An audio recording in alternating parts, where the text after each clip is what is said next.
నమస్తే, welcome to burning issue. దేశ రాజకీయాల్లో ఇప్పుడు సరికొత్త సునామీ రాబోతుందా?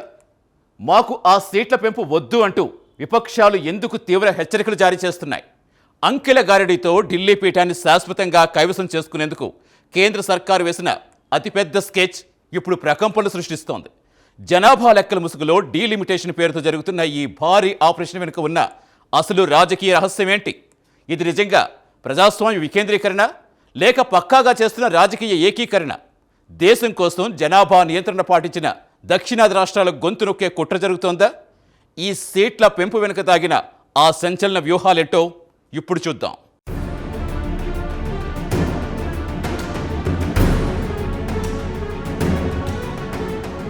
దేశ రాజకీయ యవనికపై ప్రస్తుతం డీలిమిటేషన్ ప్రక్రియ పెను ప్రకంపనలు సృష్టిస్తోంది. కేంద్రంలోని ఎన్డీఏ సర్కార్ అత్యంత ప్రతిష్టాత్మకంగా ముందుకు తీసుకొస్తున్న నియోజకవర్గాల సీట్ల పెంపు వ్యవహారం దేశవ్యాప్తంగా పెద్ద హాట్ టాపిక్ గా మారిపోయింది. అయితే ఇది నిజంగానే ప్రజాస్వామ్య వికేంద్రీకరణ లేక కేవలం ఒకే పార్టీ చేతిలోకి పవర్ మొత్తం వెళ్లేలా చేస్తున్న పక్కా రాజకీయ ఏకీకరణ అనేది ఇప్పుడు ప్రధాన చర్చనీయాంశంగా మారింది. ఈ సరికొత్త పొలిటికల్ ప్లాన్ వెనుక అనేక వ్యూహాలు దాగున్నాయన్నది విపక్షాల ఆందోళన. పైకి అందరికీ లాభమే అని చెబుతున్నా ఈ డీలిమిటేషన్ ప్రాసెస్ రేపు దేశ భవిష్యత్తును ఎలా మారుస్తుంది అనేది సర్వత్రా ఆసక్తికరంగా మారింది. సిస్టమ్ని అప్డేట్ చేసే ప్రయత్నంలో పాత ఫౌండేషన్లు కదిలిపోతున్నాయనే సంకేతాలిస్తోంది ఈ కరెంట్ ట్రెండ్. పాలిటిక్స్లో ఎప్పుడు ఏం జరుగుతుందో ఊహించడం కష్టమే.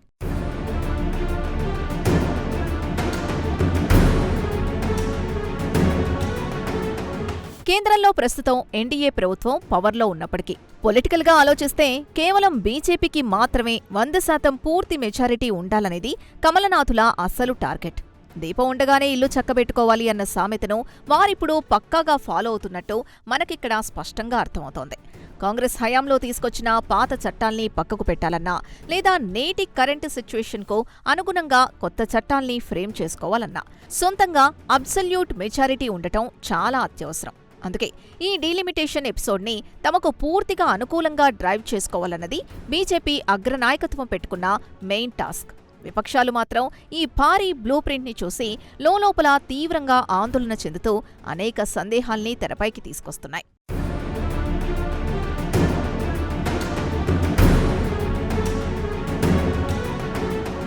విపక్షాలు ఈ సీట్ల పెంపు అంశంపై తమదైన శైలిలో కొత్త వాదనల్ని బలంగా వినిపిస్తున్నాయి. అసెంబ్లీ అలాగే పార్లమెంటు స్థానాల్ని విపరీతంగా అమాంతం పెంచేయడం సరైన పద్ధతి కాదని వారు గట్టిగా వాదిస్తున్నారు. సంఖ్యాబలం పెరిగితే ప్రజల రిప్రజెంటేషన్ పెరుగుతుందనే లాజిక్ వెనుక అసలు ఉద్దేశం వేరే ఉందని పలువురు సీనియర్ నేతలు విశ్లేషిస్తున్నారు. ఏ రాష్ట్రంలో కూడా అసెంబ్లీ సీట్ల సంఖ్య 500కు మించి ఉండకూడదన్న స్పష్టమైన నిబంధన రాజ్యాంగంలోని ఆర్టికల్ 170లో పొందుపరిచుందని ఈ సందర్భంగా వారు కేంద్రానికి పదే పదే గుర్తు చేస్తున్నారు. చట్టపరమైన ఫ్రేమ్వర్క్లో ఉంటూనే ఏవైనా మార్పులు చేయాలి తప్ప ఇలా ఇష్టం వచ్చినట్లు మ్యాజిక్ నెంబర్స్ పెంచుకుంటూ పోతే మొదటికే మోసం వస్తుందనేది వారి ప్రధాన వాదన. ఇలాంటి సెన్సిటివ్ ఇష్యూస్పై డెసిషన్ తీసుకునే ముందు అన్ని పార్టీల ఒపీనియన్స్ కన్సిడర్ చేయాలి.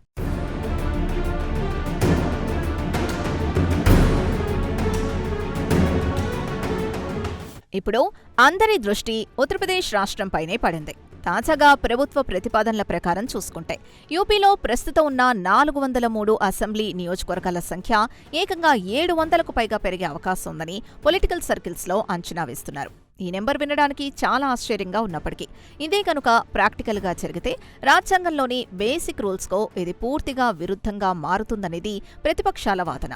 ఒకవైపు గరిష్ట పరిమితి 500 అని ఆర్టికల్ చెబుతుంటే మరోవైపు జనాభా ప్రాతిపదికన 700 సీట్లు ఎలా క్రియేట్ చేస్తారనేది ఇప్పుడు ఒక పెద్ద క్వశ్చన్ మార్క్.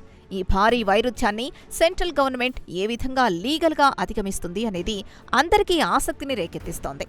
రాజ్యాంగ సవరణల ద్వారా దీన్ని బైపాస్ చేసే స్కోప్ ఏమైనా ఉందా అని ఎక్స్పర్ట్స్ డీకోడ్ చేస్తున్నారు.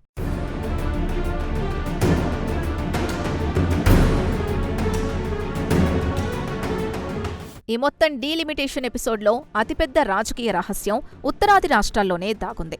ఇండియాలో ముఖ్యంగా ఉత్తరప్రదేశ్, బీహార్, మధ్యప్రదేశ్ అలాగే రాజస్థాన్ లాంటి 4 మేజర్ స్టేట్స్లో ఏ పొలిటికల్ పార్టీ అయితే కంప్లీట్ మెజారిటీతో పవర్ని హస్తగతం చేసుకుంటుందో ఇక ఆ పార్టీనే ఢిల్లీ పీఠంపై కూర్చొని దేశం మొత్తాన్ని ఏలవచ్చు అనేది ఓపెన్ సీక్రెట్.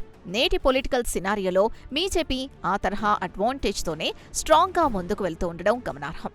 జనాభా ఎక్కువగా ఉన్న ఈ హిందీ బెల్ట్ రాష్ట్రాలకు అత్యధికంగా సీట్లు కేటాయిస్తే కేవలం ఆ ప్రాంతంపై ఫోకస్ పెట్టి కేంద్రంలో ఈజీగా పవర్లోకి రావచ్చనేది వాళ్ల లాంగ్ టర్మ్ స్ట్రాటజీ. అందుకే విపక్షాలు ఈక్వల్ డిస్ట్రిబ్యూషన్ ఉండాలని ఎంతలా మొత్తుకుంటున్నా కేంద్రం పెద్దగా పట్టించుకోవడం లేదని పలువురు మేధావులు బహిరంగంగానే విశ్లేషిస్తున్నారు.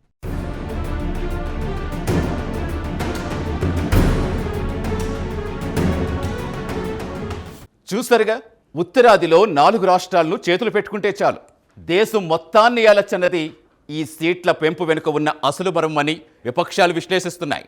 కానీ ఇక్కడే మరో బిగ్ ట్విస్ట్ దాగి ఉంది.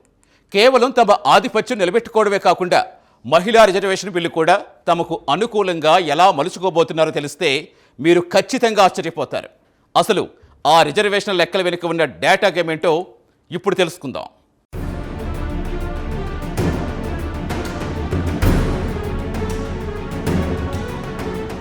ప్రభుత్వం మాత్రం కొత్త ప్రతిపాదనల వల్ల అన్ని రాష్ట్రాలకు ఈక్వల్గా బెనిఫిట్ ఉంటుందని పైకి చెబుతోంది. పిల్లాడిని గిల్లి ఉయ్యాల ఊపినట్లు అన్న సామెత చందంగా ఒక పక్క ఉత్తరాదికి మేలు జరిగేలా స్కెచ్ వేస్తున్నాయి, మరోపక్క విపక్షాలను కూల్ చేసే పనిలో పడింది కేంద్రం.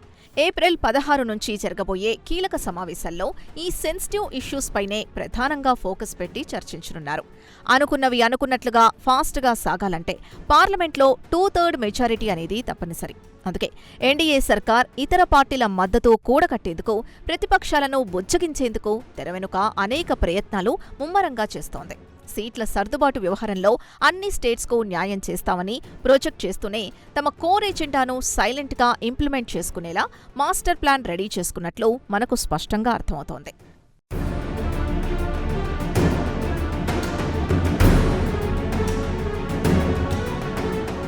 ఈ డీలిమిటేషన్ ప్రక్రియ వెనుక మహిళా రిజర్వేషన్ బిల్లుకు సంబంధించిన ఒక కీలకమైన మూడి కూడా బలంగా దాగుంది.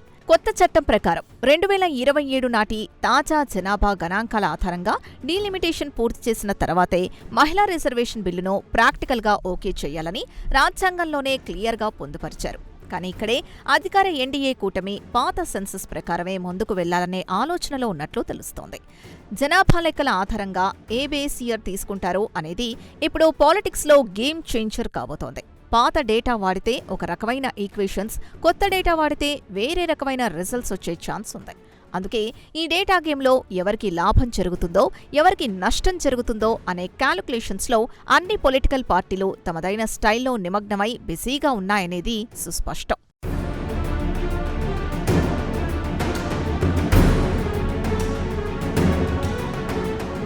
జనాభా ఆధారంగా సీట్ల పెంపు అనేది దేశంలో ఒక కొత్త భయానికి బీజం వేస్తోంది. కేవలం 2-3 ఉత్తరాది రాష్ట్రాల్లో బలమైన అబ్సల్యూట్ మెజారిటీ ఎవరు పొందుతారో వారే అంతిమంగా దేశాన్ని తమ ఇష్టం వచ్చినట్లుగా పాలించడమా, లేదా నిరంకుశంగా పవర్ మొత్తం ఎంజాయ్ చేయడమా అనేది ఫ్యూచర్లో జరగబోతోందనేది విపక్షాల అంతరంగంలో మెదులుతున్న ప్రధాన భయం. ఒక ప్రాంతానికే ఎక్కువ పవర్ దక్కితే దేశంలో డెమోక్రటిక్ బ్యాలెన్స్ దెబ్బతింటుందనే ఆందోళన వారిలో తీవ్రంగా నెలకొంది.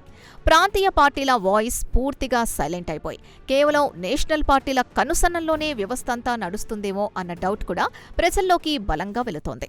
ఈ తరహా రాజకీయ పరిణామాలు భవిష్యత్తులో దేశ సమగ్రతకు, భిన్నత్వంలో ఏకత్వానికి ఎటువంటి సవాళ్లు విసురుతాయో అని రాజకీయ విశ్లేషకులు తమదైన కోణంలో లోతుగా విశ్లేషిస్తున్నారు.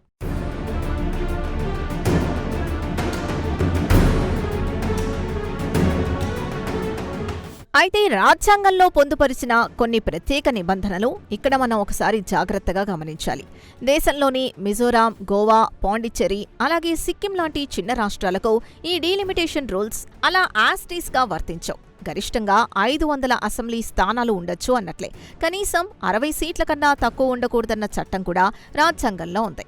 కానీ ఈ చిన్న రాష్ట్రాలకు భౌగోళిక, జనాభా పరిస్థితుల దృష్ట్యా ఆ 60 సీట్ల రూల్ అనేది చెల్లుబాటు కాదని రాజ్యాంగంలోనే క్లియర్గా ఎగ్జంప్షన్ ఇచ్చారు. ఇలాంటి స్పెషల్ కేటగిరీ స్టేట్స్కు ప్రాతినిధ్యం కల్పించే విషయంలో ఇలాంటి గందరగోళం తలెత్తకుండా మేకర్స్ ముందే ఒక సేఫ్టీ వాల్ క్రియేట్ చేశారు. ఇవి చిన్న రాష్ట్రాలే అయినప్పటికీ జాతీయ రాజకీయాల్లో పార్లమెంటులో బిల్లులు పాస్ అయ్యే సమయంలో ఆయా ఎంపీల సపోర్ట్ చాలా కీలకం కాబోతోంది.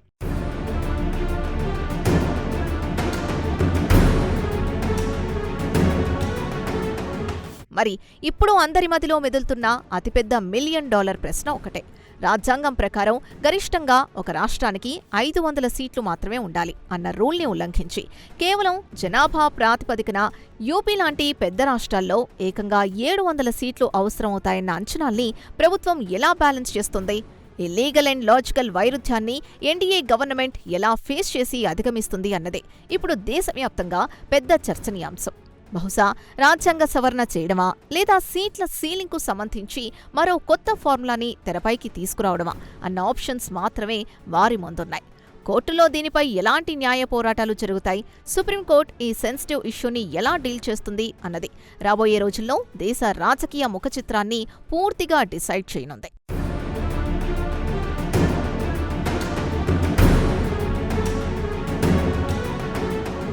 ఇక్కడే మరో కీలకమైన అంశం కూడా అందరినీ తీవ్రంగా ఆశ్చర్యానికి గురిచేస్తోంది. గత దశాబ్దాలుగా కేంద్ర ప్రభుత్వాల మాటలు విని జాతీయ ప్రయోజనాల కోసం జనాభా నియంత్రణ పక్కాగా పాటించిన సౌత్ స్టేట్స్కి ఇప్పుడు ఈ డీలిమిటేషన్ అనేది ఒక పెద్ద శాపంగా మారింది. చేతులు కాలేక ఆకులు పట్టుకున్నట్లు జనాభా కంట్రోల్ చేశాక ఇప్పుడు మాకు సీట్లు తగ్గిపోతాయేమోనని తెలంగాణ, ఏపీ, కర్ణాటక, తమిళనాడు, కేరళ రాష్ట్రాల్లో లబోదిబోం అంటున్నాయి. ఉత్తర భారతదేశంతో పోలిస్తే దక్షిణాది ప్రాంతాల్లో డెవలప్మెంట్, ఎడ్యుకేషన్ వల్ల ఫ్యామిలీ ప్లానింగ్ సక్సెస్ అయింది. కానీ అదే డెవలప్మెంట్ నేడు వారికి రాజకీయ ప్రాతినిధ్యం విషయంలో ఒక పెద్ద నెగటివ్ పాయింట్గా ఎలా మారుతుందనేది నిజంగా ఒక ట్రాజడీ. మంచి చేసినందుకు రివార్డ్ ఇవ్వాల్సింది పోయి ఇలా పొలిటికల్ పవర్ని కట్ చేయడం ఏ రకమైన న్యాయమని సౌత్ లీడర్స్ ఫైర్ అవుతున్నారు.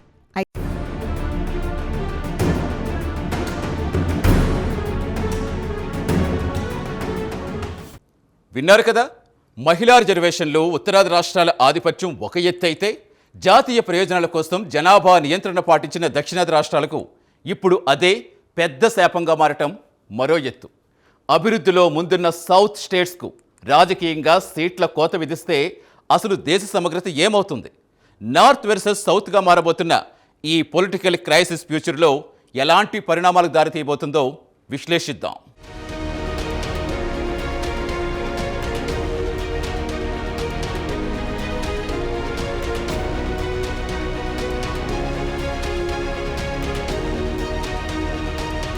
అయితే కేవలం జనాభా ప్రాతిపదికన కాకుండా ఏరియా లేదా ఇతర పారామీటర్ల ప్రకారం సీట్ల పెంపు అనేది ఉంటే మాత్రం ప్రత్యేకించి సౌత్ స్టేట్స్ అన్నీ కాస్త హ్యాపీగా ఫీల్ అయ్యే ఛాన్స్ ఉంటుంది.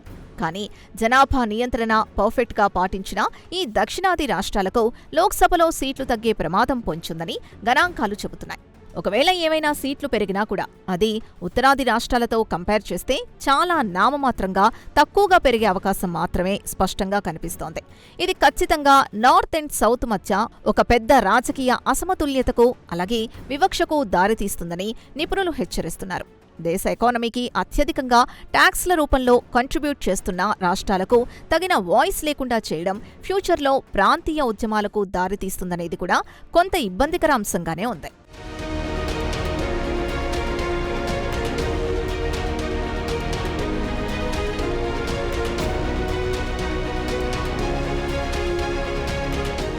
ఈ మొత్తం డెవలప్మెంట్స్ సౌత్ ఇండియాలోని ప్రజల్లో, నాయకుల్లో ఒక బలమైన అనుమానాన్ని రేకెత్తిస్తోంది. సీట్ల పెంపు అనేది ప్రజలకు మెరుగైన పాలన అందించే ఉద్దేశంతో జరగాలి కానీ కేవలం ఒక పార్టీ ఓటు బ్యాంకును, అధికార కేంద్రాన్ని బలోపేతం చేసుకునే యాంగిల్లో ఉండకూడదు. ఇక్కడే మన ప్రారంభ ప్రశ్న మళ్లీ తెరపైకొస్తోంది. ఇది వాస్తవమా? గ్రాస్ రూట్ లెవెల్లో ప్రజలకు మేలు చేసే ప్రజాస్వామ్య వికేంద్రీకరణ, లేక ఢిల్లీలోని కొద్దిమంది చేతుల్లోకి దేశ పగ్గాలన్నీ వెళ్లేలా చేసే రాజకీయ ఏకీకరణ? సిస్టమ్ని జాగ్రత్తగా అబ్జర్వ్ చేస్తే ఈ సెంట్రలైజేషన్ ఆఫ్ పవర్ అనేది చాలా క్లియర్గా అర్థమవుతోంది. పవర్ డిస్ట్రిబ్యూట్ అవ్వాల్సింది పోయి కేవలం కౌంట్ ఆధారంగా ఒకే చోట కాన్సంట్రేట్ అవ్వడం అనేది డెమోక్రసీ హెల్త్కు ఏమాత్రం మంచిది కాదన్నది పొలిటికల్ పండిట్స్ చెబుతున్న సాలిడ్ పాయింట్.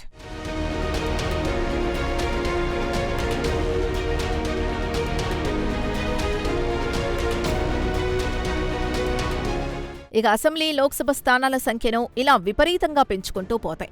అది మన రాజ్యాంగ నిర్మాత బిఆర్ అంబేద్కర్ కలలు కన్నా ఫెడరలిజం అంటే సమాఖ్య వ్యవస్థపై ఫ్యూచర్లో ఎలాంటి పెను ప్రభావం చూపుతుంది అనేది ఇప్పుడున్న అతిపెద్ద భయం అంతా. రాష్ట్రాల హక్కుల్ని కాపాడాల్సిన కేంద్రమే ఇలా నెంబర్ గేమ్స్ ద్వారా వారి గొంతు నొక్కే ప్రయత్నం చేస్తే సమాఖ్య స్ఫూర్తికేమవుతుంది? స్టేట్స్ అన్నీ కేవలం కేంద్రం దయాదాక్షిణ్యాలపై ఆధారపడే పరిస్థితి క్రియేట్ అవుతుందనేది సుస్పష్టం. డీలిమిటేషన్ అనేది దేశం మొత్తానికి ఒక ఈక్వల్ ప్రాతినిధ్యం ఇచ్చేలా ఒక రేషనల్ ఫార్ములాతో ఉండాలి తప్ప కేవలం జనాభా ఆధారంగా డివైడ్ చేస్తే అది దేశాన్ని రెండు ముక్కలుగా నార్త్ వర్సెస్ సౌత్గా చీల్చే ప్రమాదం ఉందని దేశ భవిష్యత్తును ప్రేమించే ప్రతి ఒక్కరూ ఆందోళన చెందుతున్నారు. యూనిటీ ఇన్ డైవర్సిటీ అనే కాన్సెప్ట్కి ఇదొక బిగ్గెస్ట్ ట్విస్ట్.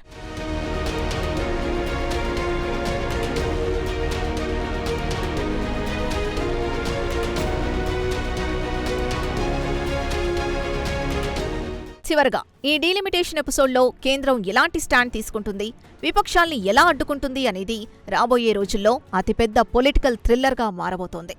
దేశ ముఖచిత్రాన్ని మార్చే ఈ బృహత్తర ప్రక్రియలో అన్ని వర్గాల ప్రాతినిధ్యం సమానంగా ఉండేలా చట్టాల్ని బ్యాలెన్స్ చేయాల్సిన బాధ్యత ఇప్పుడు ఎన్డీఏ సర్కార్పైనే ఉంది. దక్షిణాది రాష్ట్రాల భయాల్ని పోగొట్టి రాజ్యాంగ పరిమితులకు లోబడి ఈ వ్యవహారాన్ని హ్యాండిల్ చేస్తేనే ప్రజాస్వామ్యానికి నిజమైన విజయం చేకూరుతుంది. అలా కాకుండా కేవలం పవర్ సెంట్రలైజేషన్ దిశగానే అడుగులు పడితే మాత్రం భవిష్యత్తులో దేశం ఊహించని పరిణామాలను ఎదుర్కోవాల్సి వస్తుందని ఈ పరిణామాలు సంకేతాలిస్తున్నాయి. అంతిమంగా ఈ పవర్ గేమ్లో ఎవరి స్ట్రాటజీ వర్కౌట్ అవుతుందో తెలియాలంటే రానున్న పార్లమెంట్ సమావేశాల వరకు మనం ఆసక్తిగా వేచి చూడక తప్పని పరిస్థితి.